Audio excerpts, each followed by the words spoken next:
সন্ধেবেলার স্ন্যাক্সে তেল জাতীয় খাবার বাদ দিয়ে কিছু হেলদি রেসিপি ট্রাই করতে চাও, তাহলে একবার এই রেসিপিটা ট্রাই করতে পারো।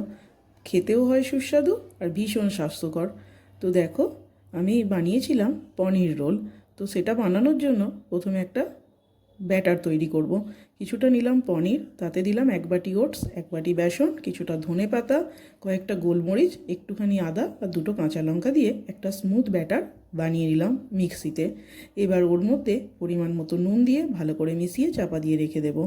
বানানোর পালা পুরটা। অল্প একটুখানি প্যানে তেল গরম করে দিয়ে দিলাম লম্বা করে কাটা পনির, লম্বা করে কাটা ক্যাপসিকাম আর টমেটো। তো চাইলে তোমরা এখানে পেঁয়াজের ব্যবহার করতে পারো, আমি আর পেঁয়াজটা দিইনি টিফিনে দেওয়ার জন্য। তো আমি অল্প একটু নুন আর 1 চামচ ফ্ল্যাক্সিড দিয়ে ওটাকে ভালো করে সতে করে রেখে দিলাম।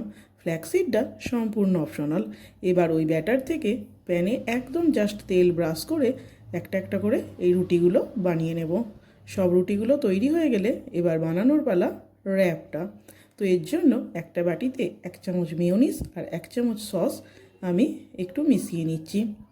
তো এবার ওই রুটির উপরে একটুখানি বুলিয়ে তার উপরে দিয়ে দেব পনির, ক্যাপসিকাম, টমেটোটা। এবার ওপর থেকে আরও একটুখানি এই সসটা দিয়ে এটাকে মুড়ে দিলেই তৈরি হেলদি অ্যান্ড টেস্টি একটা পনির র্যাপ বা পনির রোল। বাচ্চারা বায়না করলে এরকম রোল বানিয়ে দিলে তারা কিন্তু বেশ খুশিই হবে। রাতের ডিনার, সন্ধ্যের স্ন্যাক্স বা স্কুলের লাঞ্চ বক্সে অবশ্যই ট্রাই করতে পারো।